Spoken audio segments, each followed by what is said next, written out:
Hi Bells, it's Sarah Stanford here with your BBT. Okay, so today I'm really excited about the BBT because I get questions all the time.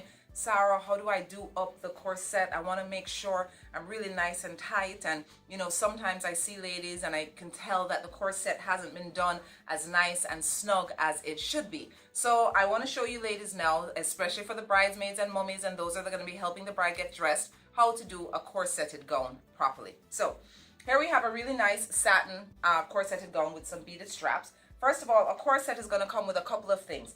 On either side, we're going to have loops that we're going to loop the string through. And then all corsets, 99% of them, come with this panel inside. And that's to ensure that when we corset her up, there's no skin exposed. Okay?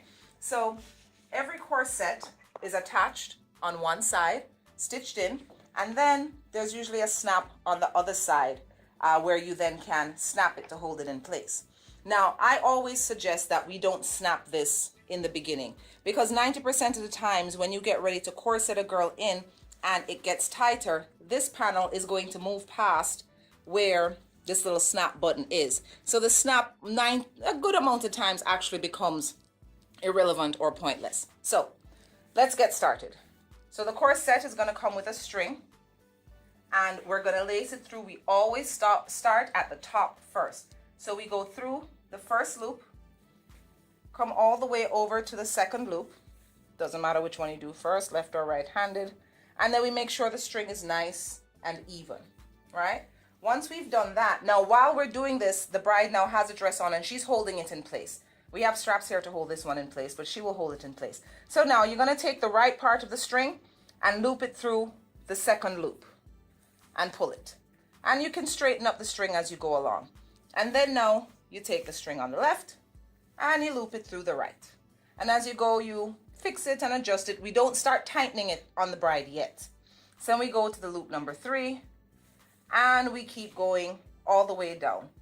Now for the purpose of this video, I'm going to go through it a little bit quicker for you, but you just follow the same practice. I have a tendency where I'll just use one side first, loop down, skip every other one, and then go down because I just think it's faster, right? But I don't want you ladies to try that yourself, because if you miss a loop, you're going to have a very unhappy bride because you're going to have to take her out and do it all over again. So at this point in time, she's standing, she's holding the gown on her, and this is what you will have. Now it's time to tighten it. And this is where it gets a little bit complicated, okay? So I never want to see you tighten like you would tighten a shoelace and yank it this way, because what you then do is you run the risk of popping the loops.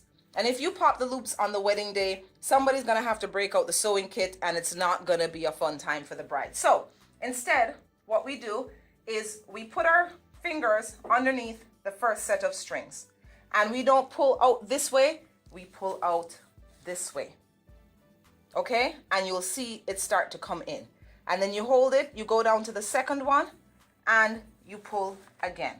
Now as you pull, you may have to adjust the panel. So we pull it up and you pull. We go down to the third one and we do the same thing and we pull. Now we want to pull as tight as we can that is comfortable for the bride. So let her kind of guide you. Ask her, is it too tight? Can we go tighter? And you keep pulling. Now once a dress is properly altered on a bride, when you pull her in, you'll get this nice crisscross design on the back, right? Which is what we're having here. So then we go down. And it's nice also if you were able to do this with her standing in front of a mirror, so she can really see the waistline come in nicely, right? And then we pull out again and we go down. And then now we're going to continue the first step. Like I said, I'm doing it my way. It's a little bit quicker, but so I don't want you guys skipping loops, right? You go down all the way until we get down to the very last loop. Oops. And as we go down, now when we get down to the last loop, we're going to do the final tightening, okay? So we get here and we're going to tighten just like we did before. You remember, you just hold on to the inside and you pull.